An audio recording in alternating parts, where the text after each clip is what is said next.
Salut les potes, c'est Mew.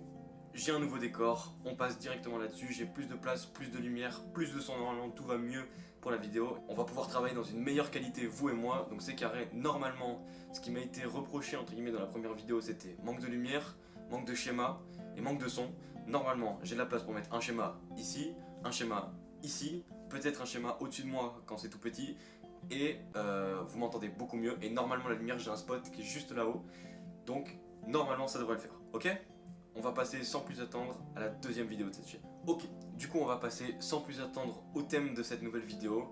La première vidéo parlait de la préparation mentale. Aujourd'hui on va parler évidemment de son jumeau, la préparation psychologique. La psychologie du sport est tout simplement l'étude des facteurs émotionnels et psychologiques à travers les performances du sport pratiqué par cet athlète. Du coup je vous parlais la dernière fois dans la préparation mentale de son approche qui était basée sur le problème-solution. La psychologie du sport est différente dans son approche. Elle se base par ce qu'on appelle la singularité avec le sportif.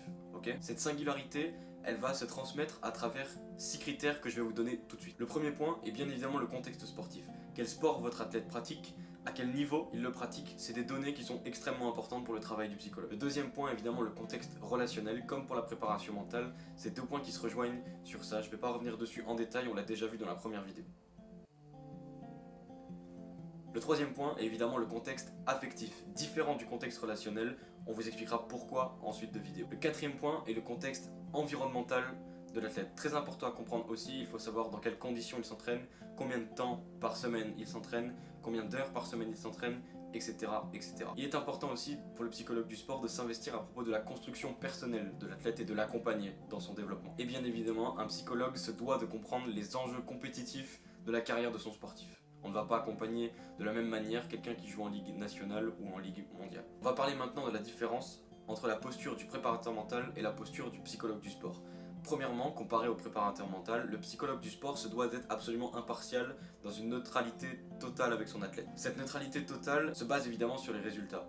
Un psychologue du sport ne peut pas se permettre de dire à un athlète « vous avez bien performé ou mal performé », contrairement à un préparateur mental. Bien évidemment, le psychologue du sport est tenu sous secret médical.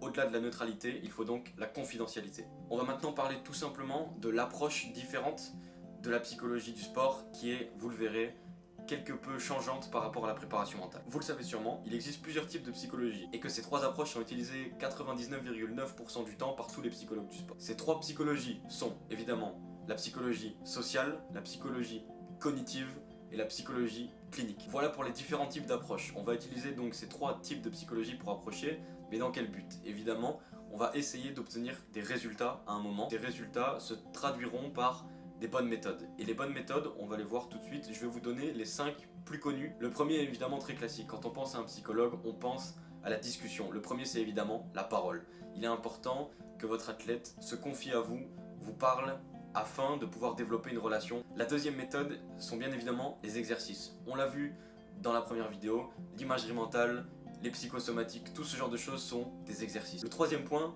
c'est évidemment la mise en situation. On a besoin de confronter son athlète au stress, on a besoin de confronter son athlète à la pression afin de mieux le préparer. Le quatrième point sont bien évidemment des questionnaires afin de mieux comprendre la vie et le rythme de vie de son athlète sans avoir à fouiller entre guillemets dans son passé à travers la parole. Le cinquième point, et bien évidemment le dernier, un des moins utilisés mais très important quand même, ce sont des tests.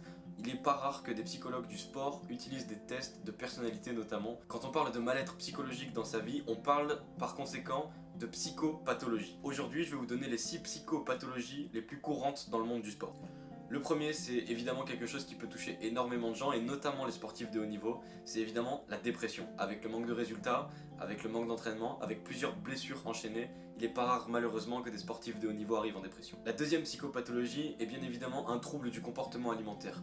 Dans les sports comme la boxe ou l'athlétisme par exemple, il est obligatoire de contrôler son poids et ça peut parfois amener à une psychopathologie grave. La troisième, c'est évidemment les pathologies mentales. Tout ce qu'il y a de plus classique, ça peut toucher n'importe qui. Les quatrième points, évidemment, ce sont les TOC, troubles obsessionnels comportementaux, qui évidemment peuvent toucher énormément de gens et parfois être négatifs. La cinquième psychopathologie, c'est évidemment les conduites addictives. La cigarette, la drogue, parfois même le dopage, ça peut amener à des conséquences qui sont très graves. Et le sixième, c'est bien évidemment le désordre émotionnel avec la vie de famille, la vie de couple, ou peu importe, qui peut évidemment être bancal avec le rythme imposé par la vie d'un sportif. Vous me demanderez sûrement maintenant quels sont les bienfaits de la psychologie du sport.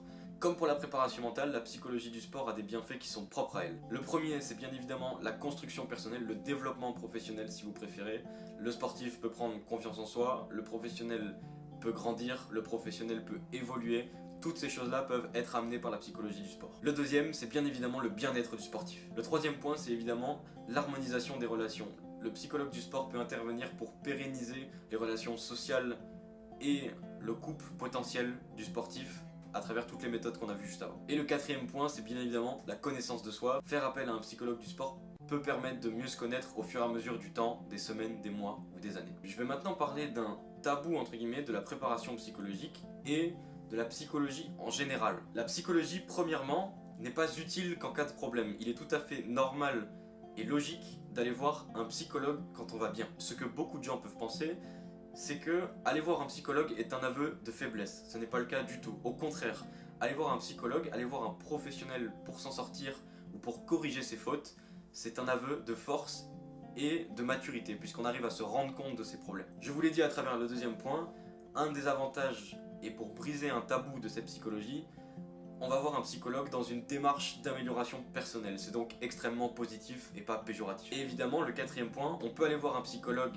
normal ou du sport afin d'optimiser sa performance ou d'optimiser sa vie. Il n'y a pas de honte, même quand on a une bonne vie, entre guillemets, à aller l'optimiser. La dernière question que vous pourrez me poser, c'est bien évidemment à qui s'adresse la préparation mentale et la psychologie. La préparation mentale et la préparation psychologique s'appliquent en premier, évidemment c'est le plus logique, aux sportifs de haut niveau. C'est-à-dire que ça sera, entre guillemets, 50% de nos clients. Ensuite, évidemment, il y a les compétiteurs à moindre niveau que les sportifs. Il y a aussi, bien évidemment, les entraîneurs qui peuvent parfois nous contacter afin de mieux comprendre leurs sportifs et donc de pratiquer nos méthodes eux-mêmes à moindre mesure, évidemment. Cela peut surprendre, mais on peut avoir aussi parfois des parents qui viennent nous voir afin de comprendre leurs enfants, afin d'optimiser la vie et les études de leurs enfants. Et on a évidemment des performeurs, on a évidemment des athlètes de parcours, on a des athlètes de cirque. Cela peut parfois étonner, mais on a aussi par exemple des artistes qui vont produire des concerts, qui vont effectuer des festivals, qui vont venir faire de la préparation mentale et de la préparation psychologique. J'espère que cette vidéo vous a plu, elle était normalement plus courte que la première.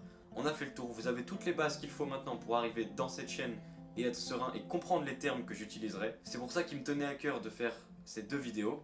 Vous savez maintenant tout de la préparation mentale et de la préparation psychologique. Vous avez les bases sur ces deux sujets. On va pouvoir passer maintenant aux choses sérieuses. La prochaine vidéo sortira normalement vendredi et elle traitera de la confiance en soi. J'espère vous voir au rendez-vous. Merci beaucoup pour la fidélité. On est déjà plus de 100 abonnés, c'est allé super vite. Je vous remercie énormément. Mes réseaux sociaux sont dans la description. Allez sur mon Twitter, je vous tiens au courant de toute la progression de la vidéo et quand est-ce que celle-ci va être upload. Activez la cloche, abonnez-vous, merci beaucoup et à la prochaine. Ciao.